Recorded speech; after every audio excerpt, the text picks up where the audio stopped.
Hello friends, welcome to रोशन की class YouTube channel. दोस्तों, आप सभी का आज की इस पाठ्य योजना की वीडियो में एक बार फिर से बहुत बहुत स्वागत है। आज की इस वीडियो में हम देखने वाले हैं यहाँ पे हिंदी गद्य की पाठ्य योजना, जो आपके बीएड बीटीसी दोनों के लिए यहाँ पे लाभदायक होगी। तो पूरी वीडियो देखिएगा। अगर वीडियो अच्छी लगे तो प्लीज़ वीडियो को लाइक करिएगा और ऐसी वीडियो डेली बेसिस पे देखने के लिए रोशन की क्लास यूट्यूब चैनल को सब्सक्राइब कर लीजिए, साथ ही साथ बेल आइकन ज़रूर दबा के रखिए। तो चलिए स्टार्ट करते हैं वीडियो। एक एक चीज़ मैं आप लोगों को यहाँ पे एक्सप्लेन करूँगा डिटेल में, ध्यान से देखिएगा। सबसे पहले आपको दैनिक पाठ्य योजना संख्या इस तरीके से, या फिर पाठ्य योजना संख्या, जो भी आपके कॉलेज वाले कहते हैं, दोनों में से एक चीज़ लिखिएगा। नेक्स्ट विद्यालय का नाम लिखना है जिस विद्यालय में आप पाठ्य योजना पढ़ाने के लिए जाएंगे, उसका डेट लिखना है यानी दिनांक लिखना है इस तरीके से। कक्षा 8वीं है आज की, विषय हिंदी गद्य का है, मैं पहले बता चुका हूँ। कालांश यहाँ पे लिखना होता है जिससे ये पता चलता है आपने किस पीरियड में ये चैप्टर पढ़ाया है। तो आप अपने अनुसार जिस भी पीरियड में जाइएगा उसको नंबरिंग यहाँ कर दीजिएगा। कालांश और चक्र दोनों चीज़ें सेम होती हैं, कहीं कहीं कालांश लिखने के लिए कहा जाता है, कहीं कहीं चक्र लिखने के लिए कहा जाता है। समयावधि आपको अपने अनुसार लिखना है, 30-35 मिनट का जो भी आपको क्लास दिया जाए। और जो हमारा आज का प्रकरण है वो है अकबरी लोटा। अकबरी लोटा क्लास 8th का आपका गद्य का एक चैप्टर है एनसीईआरटी का। अब अगली हेडिंग जो है यहाँ पे विषय वस्तु सार है। ज़्यादातर कॉलेजेस में विषय वस्तु सार लिखने के लिए नहीं कहा जाता, लेकिन यहाँ पे मैं डिटेल में आप लोगों को एक ही चीज़ यहाँ पे पाठ्य योजना की बता रहा हूँ। तो यहाँ पे आप लोगों को सारी चीज़ें बताने की जिम्मेदारी मेरी है। तो विषय वस्तु सार में आपको जो आप चैप्टर में पढ़ाने वाले हैं उसके बारे में आपको बताना है यहाँ पे कि आप क्या पढ़ा रहे हैं इस चैप्टर में। ठीक है, तो विषय वस्तु सार में आपको लिखना होता है। आपको जब आप पाठ्य योजना पढ़ा रहे हैं क्लास में तो उसमें ये नहीं बताना होता, आपको तो पहले प्रकरण निकलवाना होता है। यहाँ फाइल में बताया गया इस तरीके से।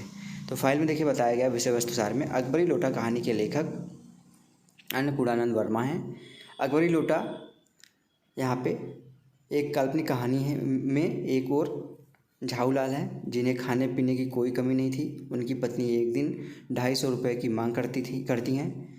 अब एक साथ 250 रुपये तो देखने के लिए भी नहीं मिलते थे, लेकिन अब झाऊलाल कैसे उसकी यह समस्या हल करता है। दूसरी ओर एक साधारण लोटे की कथा साथ साथ चलती है जो विशेष रूप से अकबरी लोटा बन जाता है, जिसे एक अंग्रेजी पुरानी व ऐतिहासिक वस्तु मानकर ऊंचे दामों में खरीद लेता है। मुख्य विचार क्या है इस कहानी का? तो मुख्य विचार है पुरानी व ऐतिहासिक वस्तुएं वर्तमान समय में अधिक मूल्यवान होती हैं। यहाँ पे मुख्य शब्दावली की बात की जाए तो आप इस चैप्टर में क्या क्या शब्दावली सिखाने वाले हैं बच्चों को उसके बारे में यहाँ पे है। मासिक, आँख सेकने, एकाएक, सनसनाया, तिलमिला, प्रबंध, प्रतिष्ठा, वाहवाही, गाथाएं, ये सब सीखने वाले हैं या फिर सिखाने वाले बच्चों को आप। मुख्य तथ्य है यहाँ पे अन्नपूर्णानंद वर्मा का जन्म 21 सितंबर 1895 में काशी उत्तर प्रदेश में हुआ था। ये हिंदी के में शिष्टहास्य लिखने वाले कलाकारों में अग्रणी थे। इनकी मृत्यु 4 दिसंबर 1962 को हुआ। अब चलते हैं इस चैप्टर को स्टार्ट करते हैं, जिसको कहते हैं हम शिक्षण उद्देश्य या फिर इसको विशिष्ट उद्देश्य भी कहा जाता है। इसके अंतर्गत आपका जो टॉपिक होता है उसको पढ़ाने के बाद बच्चों को आप क्या सिखाना चाहते हैं उसके बारे में विशिष्ट उद्देश्य में कम से कम 2 से 3 पॉइंट और मैक्सिमम 5 से 6 पॉइंट लिखना होता है। तो यहाँ देखिए पहली हेडिंग है ज्ञानात्मक। इसमें लिखा गया है विद्यार्थी अकबरी लोटा कहानी के भाषा तत्वों, विषय वस्तु एवं नवीन शब्दों का प्राप्त ज्ञान के आधार पर प्रत्याभिज्ञान कर सकेंगे। दूसरा यहाँ पे है अगला पॉइंट, नवीन शब्दों का ज्ञान। विद्यार्थी अकबरी लोटा कहानी के भाषा तत्वों, विषय वस्तु एवं नवीन शब्दों का प्राप्त ज्ञान के आधार पर प्रत्यास्मरण कर सकेंगे। अगली हेडिंग है अर्थ ग्रहण। इसमें देखिए लिखा गया है, पहला होगा सुनकर। तो यहाँ पे फर्स्ट पॉइंट लिखा गया, यहाँ पे देखिए विद्यार्थी अकबरी लोटा कहानी के अर्थ को सुनकर अर्थ ग्रहण कर सकेंगे। दूसरा पॉइंट है विद्यार्थी अकबरी लोटा कहानी को पढ़कर अर्थ ग्रहण कर सकेंगे। तीसरा पॉइंट है विद्यार्थी अकबरी लोटा कहानी का महत्व समझ सकेंगे। अगली हेडिंग है अभिव्यक्त। इसमें देखिए लिखा गया फर्स्ट पॉइंट मौखिक में विद्यार्थी अकबरी लोटा कहानी में आए हुए विचारों, भावों को मौखिक रूप से अभिव्यक्त कर सकेंगे। और दूसरा पॉइंट है यहाँ पे विद्यार्थी अकबरी लोटा कहानी में आए हुए विचारों, भावों को लिखकर अभिव्यक्त कर सकेंगे। अगली हेडिंग है चौथी, यहाँ पे कौशल में देखिए लिखा गया विद्यार्थी अकबरी लोटा कहानी के से संबंधित तथ्यों को सीखने के द्वारा स्पष्ट कर सकेंगे। दूसरा पॉइंट है विद्यार्थी अकबरी लोटा कहानी से संबंधित आंकड़े, सूचनाएं एकत्रित कर सकेंगे। नेक्स्ट हेडिंग है अभिरुचि में देखिए यहाँ लिखा गया विद्यार्थी अकबरी लोटा कहानी से संबंधित साहित्य पढ़ सकेंगे। दूसरा पॉइंट है विद्यार्थी अकबरी लोटा कहानी को पढ़ने में रुचि ले सकेंगे। तीसरा पॉइंट है विद्यार्थी अकबरी लोटा कहानी से संबंधित प्रश्न पूछ सकेंगे। और छठवीं हेडिंग है अवृत्त। इसमें देखिए लिखा गया विद्यार्थी अकबरी लोटा कहानी के प्रति सकारात्मक दृष्टिकोण विकसित कर सकेंगे। नेक्स्ट पॉइंट है विद्यार्थी अकबरी लोटा कहानी की सृजनात्मक प्रवृत्तियों को विकसित कर सकेंगे। अब नेक्स्ट हेडिंग आती है आपके यहाँ पे अब शिक्षण बिंदु में है अकबरी लोटा, शिक्षण विधि है, व्याख्यान विधि और वाचन विधि। शिक्षण प्रविधि है, अर्थ प्रश्नोत्तर कथन प्रविधि। और सहायक सामग्री यहाँ पे अगर बात की जाए तो सहायक सामग्री है चार्ट, मॉडल, चौक, डस्टर इत्यादि। पूर्व ज्ञान अगली हेडिंग है। पूर्व ज्ञान में देखिए लिखा गया विद्यार्थी अकबरी लोटा कहानी के विषय में सामान्य जानकारी रखते हैं। अब लेसन प्लान का सबसे इंपॉर्टेंट हेडिंग आता है जिसको हम कहते हैं प्रस्तावना प्रश्न। इस तरीके से प्रस्तावना लिख लीजिए या फिर प्रस्तावना प्रश्न लिख सकते हैं। इसको बीचों बीच लिखेंगे तो ज़्यादा अच्छा रहेगा। इसको 3 कॉलम में यहाँ पे डिवाइड किया गया है। क्रम संख्या, छात्राध्यापक या फिर छात्राध्यापिका क्रियाएं। लड़के हैं तो छात्राध्यापक क्रिया हो जाएगा, लड़की हैं तो छात्राध्यापिका क्रिया हो जाएगा। तीसरा कॉलम है छात्र छात्रा क्रिया।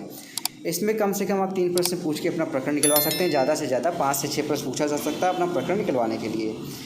ठीक है, तो पहला प्रश्न बच्चों से आप पूछेंगे तिरंगा झंडा किस देश की शान है? बच्चे बोलेंगे भारत की। दूसरा प्रश्न भारत में स्वतंत्रता से पहले किसका शासन था? बच्चे बोलेंगे अंग्रेजों का।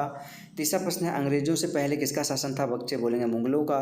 चौथा प्रश्न है मुगलों के किस शासक में के मित्र बीरबल थे? बच्चे बोलेंगे अकबर के। अब अगला यहाँ पे 5वां प्रश्न देखिए, ध्यान से देखिएगा। अकबरी लोटा कहानी के बारे में आप क्या जानते हैं? नहीं बता पाएंगे बच्चे, समस्यात्मक प्रश्न हो जाएगा। जैसे ही समस्यात्मक प्रश्न होगा आपको अपना उद्देश्य कथन बोलना होता है। तो उद्देश्य कथन में आप बेसिकली अपना चैप्टर बताते हैं कि आपको कौन सा चैप्टर आप बच्चों को पढ़ाने वाले हैं। तो यहाँ पे देखिए उद्देश्य कथन में बोला गया है विद्यार्थियों आज हम अकबरी लोटा कहानी के बारे में विस्तार पूर्वक अध्ययन करेंगे। अब बच्चों को पता चल गया कि उनको आप अकबरी लोटा चैप्टर पढ़ाने वाले हैं। अब इस चीज़ को आप स्टार्ट कर सकते हैं। स्टार्ट करने को कहते हैं हेडिंग के माध्यम से प्रस्तुतिकरण। प्रस्तुतिकरण हेडिंग डालिएगा। इसको यहाँ पे टोटल 5 कॉलम में डिवाइड किया गया है। शिक्षण बिंदु, छात्राध्यापक या फिर छात्राध्यापिका क्रियाएं, छात्र छात्रा क्रियाएं, सहायक सामग्री और श्यामपट्ट कार्य या फिर श्यामपट्ट सार। थोड़ा सा जूम कर लेता हूँ, इसको आपको देखने में आसानी होगी।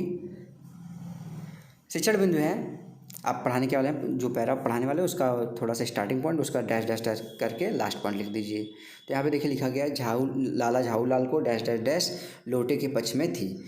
आदर्श वाचन है। आदर्श वाचन में छात्राध्यापक या फिर छात्राध्यापिका उस चीज़ को चैप्टर को अच्छे तरीके से हाव भाव से शुद्ध तरीके से पढ़ेगा। तो यहाँ देखिए लिखा गया है छात्राध्यापिका शुद्ध स्पष्ट उच्चारण के साथ उचित प्रवाह, गति, विराम आदि का ध्यान रखते हुए भावानुकूल आदर्श वाचन करेंगे। छात्र वाले कॉलम में लिखा गया है विद्यार्थी धैर्यपूर्वक व मनोयोग से अपनी पुस्तकों में देखेंगे, समझेंगे एवं श्रवण करेंगे। अब अनुकरण वाचन अगली हेडिंग है। अनुकरण वाचन में देखिए लिखा गया छात्राध्यापिका विद्यार्थियों को अनुकरण वाचन करने का आदेश देगी। विद्यार्थी वाले कॉलम में लिखा गया विद्यार्थी उचित उतार चढ़ाव, शुद्ध स्पष्ट उच्चारण एवं विराम चिन्हों का ध्यान रखते हुए निर्देशानुसार अनुकरण वाचन करेंगे। यहाँ पे सहायक सामग्री में झाऊलाल है, उसकी पत्नी है। यहाँ पे देखिए इस तरीके से फिगर बना के आप ले जा सकते हैं श्याम वहाँ पे सहायक सामग्री के रूप में। उसके बाद अशुद्ध संशोधन अगली हेडिंग है। अशुद्ध संशोधन में देखिए लिखा गया है छात्राध्यापिका अनुकरण वाचन में आई अशुद्धियों को लिखकर दूर करेगी, विद्यार्थी शुद्ध उच्चारण का अभ्यास करेंगे। अब मूल भाव यहाँ पे चैप्टर का है। देखिए यहाँ लिखा गया है मानव अपनी प्रतिष्ठा को बनाए रखने के लिए कुछ भी कार्य कर सकता है तथा वर्तमान समय में पुरानी व ऐतिहासिक वस्तुएं अधिक मूल्यवान होती हैं। कठिन निवारण यहाँ पे अगली हेडिंग में। यहाँ पे देखिए तो कठिन निवारण में देखिए लिखा गया शिक्षक पाठ में आए हुए कठिन शब्दों का निवारण करेंगे एवं पाठ का मूल भाव स्पष्ट करेंगे। विद्यार्थी वाले कॉलम में लिखा गया विद्यार्थी कठिन शब्दों का अर्थ एवं मूल भाव को समझ सकेंगे। अब यहाँ पे शब्द अर्थ लिखिए, विधि और प्रयोग लिखिए। सनसनाया यानी कि घबराहट। अर्थ विधि है राम की जब चोरी पकड़ी गई तो वो सनसना उठा। अदब शिष्टाचार इसका अर्थ होता है। अर्थ विधि है राम बड़े अदब के साथ कक्षा के अंदर प्रवेश करता है। ये हो गया। अब आगे बढ़ते हैं, थोड़ा सा देख लीजिए ध्यान से। अब आता है यहाँ पे आपका बोध प्रश्न। बोध जूम कर लूँ, देखने में आपको आसानी होगी। बोध प्रश्न है पहला, झाऊलाल का मकान कहाँ था? बच्चे बोलेंगे काशी के ठठेरी बाजार में। दूसरा प्रश्न है झाऊलाल की पत्नी ने कितने रुपए मांगे? बच्चे बोलेंगे 250 रुपये। अब ये चैप्टर पढ़ाए रहेंगे बच्चों को अच्छे तरीके से, तभी आप प्रश्न पूछ सकते हैं। तीसरा प्रश्न है झाऊलाल पानी कहाँ पी रहे थे? बच्चे बोलेंगे छत की मुंडेर पर। यहाँ पे देखिए ये पेड़ बनाया हुआ है, यहाँ पे घड़ा रखा हुआ है, इस तरीके से आप बना सकते हैं। मौन पठन है, शिक्षक विद्यार्थियों को मौन पठन करने का निर्देश देगा। विद्यार्थी क्या करेंगे? विद्यार्थी वाले कॉलम में लिखा गया है सभी विद्यार्थी अपनी पुस्तकों में पाठ का मौन पाठन करेंगे। विचार विश्लेषणात्मक प्रश्न है। पहला प्रश्न है झाऊलाल ने अपनी व्यथा किसे बताई? बच्चे बोलेंगे पंडित बिलवासी मिश्र को। दूसरा प्रश्न है छत पर पानी लेकर कौन आया? बच्चे बोलेंगे झाऊलाल की पत्नी। तीसरा प्रश्न है झाऊलाल की पत्नी किससे पी रहे थे? झाऊलाल पानी किससे पी रहे थे? बच्चे बोलेंगे लोटे से। पुनः आदर्श वाचन है, छात्राध्यापिका विद्यार्थियों को पुनः आदर्श वाचन करने का निर्देश देगी, विद्यार्थी पुनः आदर्श वाचन करेंगे। नेक्स्ट अब आएगा यहाँ पे लास्ट में देखेंगे मूल्यांकन प्रश्न। थोड़ा सा ध्यान से देख लीजिए, खत्म होने वाली वीडियो बस। मूल्यांकन प्रश्न में देखिए यहाँ पे पहला प्रश्न है लाला झाऊलाल की पत्नी ने कितने रुपए मांग की, तो आप सभी को बताया 250 रुपये। दूसरा प्रश्न है फिल इन द ब्लैंक्स, केवल डैश डैश डैश में पानी लिए प्रकट हुई, तो गिलास में या फिर लोटे में, तो लोटे में था। अति लघु उत्तरीय प्रश्न है, पहला प्रश्न 250 रुपये को तो एक साथ आँख सेकने के लिए भी न थे, यह कथन किसने कहा। दूसरा प्रश्न है झाऊलाल ने पत्नी को कितने दिन में रुपए देने का वादा किया। लघु उत्तरात्मक प्रश्न है, लाला झाऊलाल से जब उसकी पत्नी पैसे मांग रही थी तब लाला झाऊलाल तिलमिला के उठे। दूसरा प्रश्न अब लास्ट में आता है गृह कार्य यानी कि होमवर्क, बच्चों को घर से करके लाने के लिए होमवर्क दिया गया है। झाऊलाल कौन थे और वे क्यों चिंतित थे। अगर यहाँ पे संदर्भ सूची आपसे कहते हैं टीचर लिखने के लिए, तो पुस्तक का नाम NCERT है, लेखक का नाम अन्नपूर्णानंद वर्मा है, प्रकाशक जो भी होगा NCERT का वो लिख लीजिएगा और पृष्ठ संख्या लिख लीजिएगा कि किस पृष्ठ से किस पृष्ठ तक ये चैप्टर है। लास्ट में यहाँ पर्यवेक्षक टिप्पणी देगा और यहाँ पे हस्ताक्षर करेगा। तो ये था दोस्तों आज का लेसन प्लान। इस लेसन प्लान की अगर आप लोगों को PDF चाहिए बिल्कुल फ्री में, तो रोशन की क्लास टेलीग्राम चैनल से जाके बिल्कुल फ्री में डाउनलोड कर सकते हैं। और ऐसी वीडियो डेली बेसिस से अगर आप लोगों को देखनी है तो रोशन की क्लास यूट्यूब चैनल से जुड़ सकते हैं, बिल्कुल फ्री है। नीचे सब्सक्राइब बटन है, उस पर क्लिक करके सब्सक्राइब कर लीजिए, साथ ही साथ बेल आइकन जरूर दबा के रखिए। और ये वीडियो अगर आप लोगों को अच्छी लगी, आप लोगों को इस वीडियो से लाभ मिला है, तो प्लीज़ इस वीडियो को लाइक जरूर करिएगा। तो स्टूडेंट्स मिलते हैं नेक्स्ट वीडियो में, तब तक के लिए आप सभी का बहुत बहुत धन्यवाद। जय हिंद, वंदे मातरम।